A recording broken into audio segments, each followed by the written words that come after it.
최소한 두 군데 중에 한 군데는 들어갔어야 되거든요. 112 상팀장, 112 기령실, 서울청 쪽으로 갔어야 되는데 안 갔어요.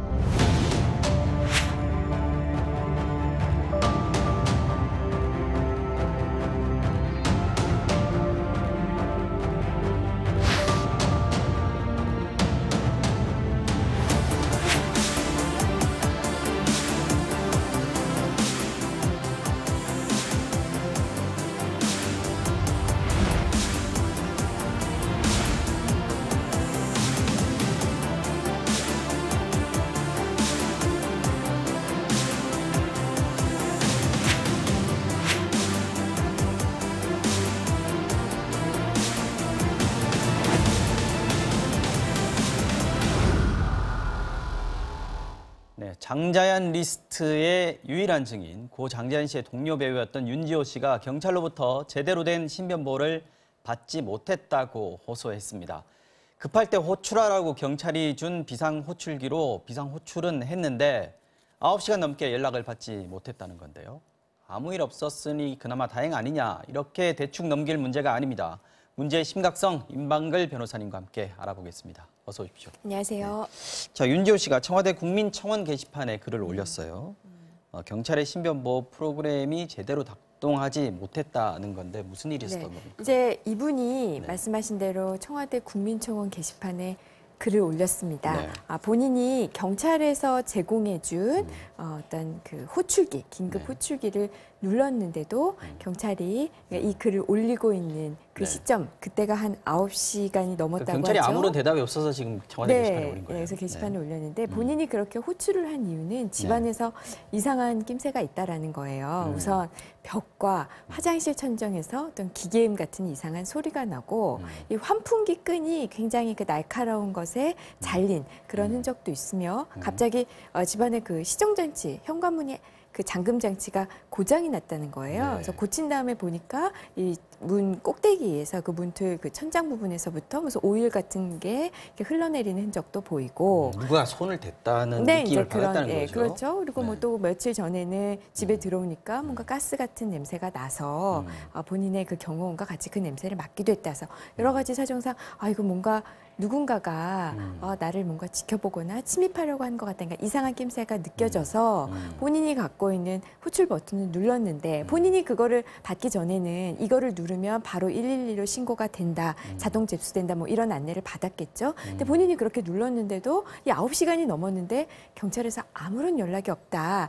이런 그 취지의 글을 이 청와대 게시판에다 올렸습니다. 원래는 그 비상호출기 누르면 경찰이 어떻게 대응을 해야 되는 겁니까? 원래는 잠깐 앞에서 리포터도 나왔지만 그 112 상황실 그리고 또 이 그 담당 경찰관 등에게 자동적으로 보내진다고 해요. 112에 자동적으로 신고가 되고 또 신고 즉시 또 위치 추적도 동시에 이루어지고요. 담당 경찰관한테도 문자 메시지가 간다고 하는데 이제 경찰이 출동을 해서 확인을 해보니까 우선 지금 윤지호 씨는 본인이 3차례 신고를 했다라고 했는데 그게 그 버튼을 1.5초 이상 눌러야만 그 신고가 되는데 그중에 한 번, 3번 중에서 한 번만 1.5초 이상 누른 걸로 보인다. 근데 어쨌든 그 1.5초 누른 그것도 그렇죠. 그런데도 이 112 그 상황실에는 바로 신고 접수가 되지 않았고요. 경찰관에게는 문자 메시지가 갔는데 문제는 이 경찰관이 이것을 오후 2시 반,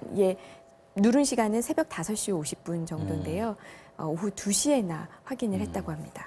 이상한 조짐이 있었고 뭐 일반인들, 저희 같은 사람들이 그냥 아무 일 없는 사람들이 보기에는 이 경우라면 화장실에서 무슨 소리가 나고 벽에서 무슨 소리가 기계음 같은 게 나더라도 뭐 그냥 별 대수롭지 않게 넘어갈 수 있습니다만 윤지호 씨 같은 경우에는 그동안 한 10년 정도까지 뭐 이렇게 피해서 숨어서 다니는 정도였고 실제로 신변 위협을 느낄 만한 일들이 많이 있었고 그래서 신변 보호 요청을 했고 받아들여진 거 아니겠습니까? 맞습니다. 이 윤지호 씨 같은 경우에는 이 장자연 씨 사건의 아주 중요한 증인이라고 할 수 있죠. 장자연, 일명 장자연 리스트라고 하는 그 장자연 씨가 작성한 그 명단.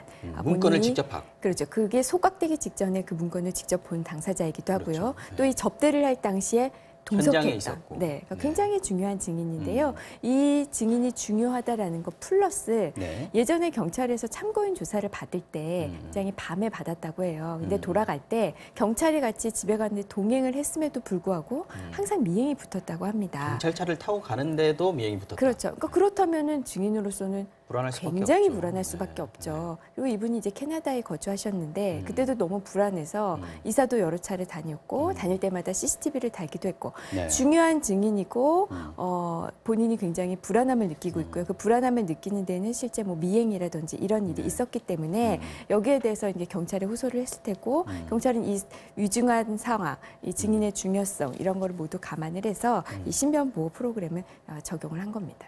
아까 경찰이 1.5초를 눌러야 되는데 두 번은 1.5초 안 누른 것 같아서 네. 오작동을 한 걸로 생각하고 응답을 안 했다는 건데 그렇다면 이 그 한 번이라도 받았을 경우에 이때 이제 직접 찾아가거나 하다못해 이렇게 전화로 확인을 할 수도 있지 않았을까 하는 생각이 들던데요. 그래서 우선 그 앞서 두 번은 1.5초가 안 눌러지면 아예 뭐 신고가 안 가는 거니까 왜냐하면 실수로 사람이 누를 수도 있잖아요. 그러니까 네, 이게 그렇다 쳐도 일상생활에서 그냥 터치만 해도 신호가 갈까봐 네. 1.5초로 정해놨었다는 예, 거예요. 근데 그 세 번 한 번은 중요한 게 아니고요. 한 네. 번이라 하더라도 이 지금 증인, 중요한 증인의 신변을 보호하기 위해서 네. 제공된 이 호출기잖아요. 이게 한 번이 눌러졌더라도 바로바로 접수가 되고 네. 출동을 해야 하는데 우선 신고는 안 됐다는 거고요. 자, 그런데 경찰관은 받았는데 네. 이거를 보니까 이 호출기가 눌러진 점이 이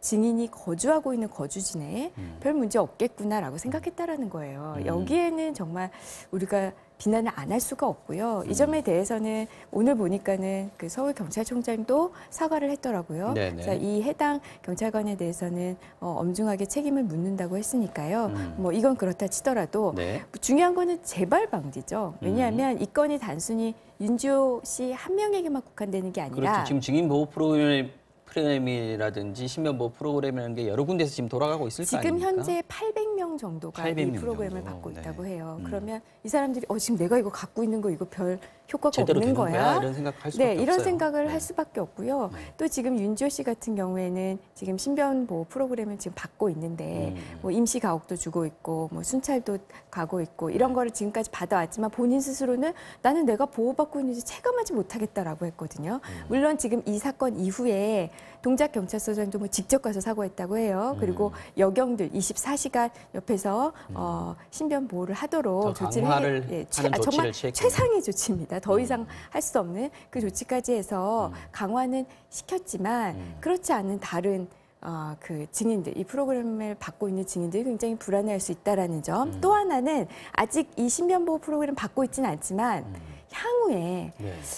내가 이런 상황이 됐을 때 보니까 우리나라의 뭐 증인 신변보호 이거 좀 썩 미덥지 않던데 괜히 내가 나섰다가 그렇죠. 이 괜히 사건이 내가 아니더라도. 보고 그렇죠. 네. 사실 어떤 객관적인 증거가 부족해서 네. 직접 목격자라든지 이런 중요한 증인이 아주 중요한 역할을 하는 경우도 많은데 네. 그럴 때 그 증인이 입을 닫는 결과가 나왔을 그럴 정말 최악의 안 좋은 영향까지 갈 우려가 있다라는 점에서 이번 일을 계기로 정말 경찰, 검찰이 증인 보호 프로그램을 어떻게 운영할 것인지 한번 되돌아보는 계기가 됐으면 좋겠습니다. 지금 사실 말씀하셨지만 윤지호 씨 같은 경우에는 증인 보호 프로그램을 받고 있는 사람 중에서도 지금 온 국민들이 지금 이 부분에 대해서 관심을 갖고 있지 않습니까? 네. 그렇게까지 주시를 하고 있는 상황인데도 이 경찰의 대응이 이 정도밖에 안 된다라고 하면 앞으로 이제 윤지호 씨가 또 증인으로 좀 나와달라라고 협조를 요청했던 공개적으로 맞습니다. 요청했던 사람들이 또 있지 않습니까? 연예계에 있는 인물이라든지 네. 목격자라든지 나 말고도 여러 사람 있는데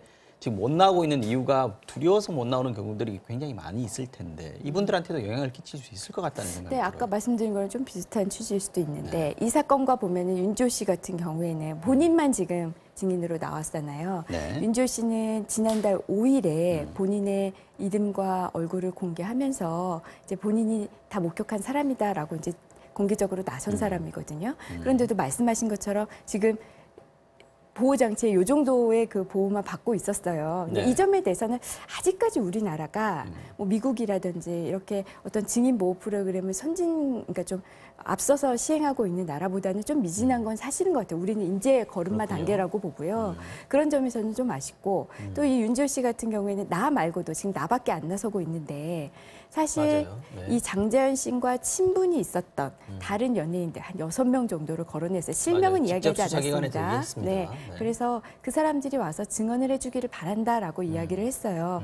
그런데 윤지호 씨가 이렇게 앞서 나와서 자기 얼굴과 이름을 공개하고 적극적으로 했던 분이 이런 보호를 받고 있다면 네. 그 5명, 그 나머지 6명이 얼마나 또 적극적으로 진술을 해줄 수 있을지 네. 이 부분도 우리가 우려도 할 수밖에 없죠. 지금 윤지호 씨가 청와대 청원 게시판에 그 글을 올리고 나서 이제 경찰이 와가지고 사과도 하고 이렇게 했단 말이죠. 그렇죠. 이제 그러면 그분이- 이 청원 게시판 없었으면 어쩔 뻔했나는 생각도 좀 들어요. 그분이 이제 9시간 넘어서 이제 그 글을 올렸는데 실제로 그래서 경찰한테 연락이 온 거는 거의 10시 50분 정도 10시간 50분 정도 지나서 거의 11시간쯤 됐을 때 네. 연락을 받았다는 거거든요. 그것도 이제 청와대 게시판이 좀 큰 몫을 했겠죠. 알겠습니다.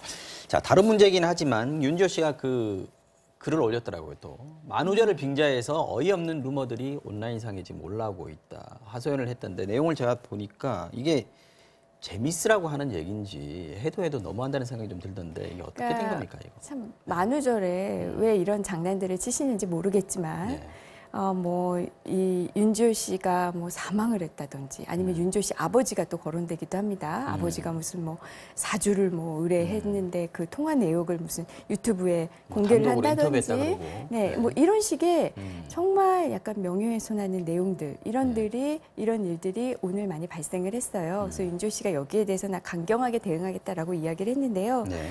앞서 이런 증인보호 프로그램 이걸 떠나서 이런 것도 본인이 어떻게 자기 얼굴과 이름을 공개하고 이렇게 내가 무엇을 증언하겠다라고 되면은 이런 식의 또 전혀 상관없는 사람들로부터 엉뚱한 공격을 당하게 되기도 하거든요. 그래서 이런 점에서는 굉장히 안타깝고 그런 장난은 완전 자제해 주셨으면 좋겠고요. 그러니까요. 특히 윤지호 씨 같은 경우에는 안 그래도 이런 거 없어도 굉장히 불안에 안 떨고 그래도 있는 힘든 사람이고요. 사람을 제발 그렇죠. 이런 짓 좀 안 했으면 좋겠습니다. 맞습니다. 네. 자, 이거 다른 얘기인데 장자연 문건 사건과 함께 법무부 과거사위가 재수사를 공고한 네. 사건, 김학의 사건. 이게 지금 검찰이 특별수사단을 꾸렸어요. 그래서 네. 여한섭 청주지검장을 단장으로 만들었는데 이 부분에 대해서 좀 평가가 좀 엇갈리더라고요. 어떤 네, 부분을 좀 우선 우려하고 있습니까? 그 수사단은 50명 규모입니다. 어떤 특정 인물을 수사하기 위해서는 가장 큰 그 수사단이라고도 네. 하는데요. 그만큼 말씀하신 중요한 대로 거죠, 네, 지금. 단장으로 여한섭 청주지검장이 됐는데 처음에는 특수통이다. 별명 독사다. 독사다. 이번에 정말 확실하게 수사한다. 신속하고 공정한 수사가 이루어질 것이다라는 게 이제 첫 번째 그런 점에서는 분위기였는데 사실 기대를 할 만했는데. 그렇죠. 그런데 또 일각에서는 이제 이문정 검사, 평소 검찰에서 자기 목소리를 잘 내던 검사 아니겠습니까? 이문정 그 부장검사가 본인의 SNS에 여기에 대해서 굉장히 비판적인 목소리를 냈어요. 우선 여단장 같은 경우에는 과거에 그 강원랜드 채용 비리 수사를 할 때 강원랜드. 네, 강원랜드 채용 비리 수사할 때 사실 중요한 거는 이걸 청탁한 사람인데 그 청탁을 받은 사람만 불구속 기소돼 되게 좀 허술하게 그랬었죠. 끝난 수사였는데 네. 이 수사의 지휘 라인에 있던 사람이다. 그러니 결국 이 사람도 검찰에게 면죄부를 주는 수사를 하고 말 것이다. 이렇게 우려를 표명을 했고요. 여기에 대해서 또 보니까 안민석 그 더불어민주당 의원도 한 인터뷰에서 네. 본인도 여기에 대해서 지금 이문정 검사의 지적이 현실화될까 봐 우려스럽다. 그냥 검찰 조직에 순응해온 검사다. 뭐 이런 식으로 우려하는 목소리도 있습니다. 그러니까 응원하는 목소리, 우려하는 목소리도 있고요. 또 보다 보니까 또 자유한국당은 특검법을 또 발의를 했더라고요. 그래서 이 부분의 맞습니다. 수사는 좀 지켜봐야 될 것 같습니다. 네, 여한섭 검사장은 오늘 기자들한테 원칙에 따라서 수사를 하겠다. 그리고 의혹이 없도록 하겠다라고 했는데 어떻게 수사가 진행되는지 또 지켜봐야 할 일일 것 같습니다. 오늘 이슈 완전 정복은 여기서 마치겠습니다. 지금까지 임방글 변호사였습니다. 고맙습니다. 고맙습니다.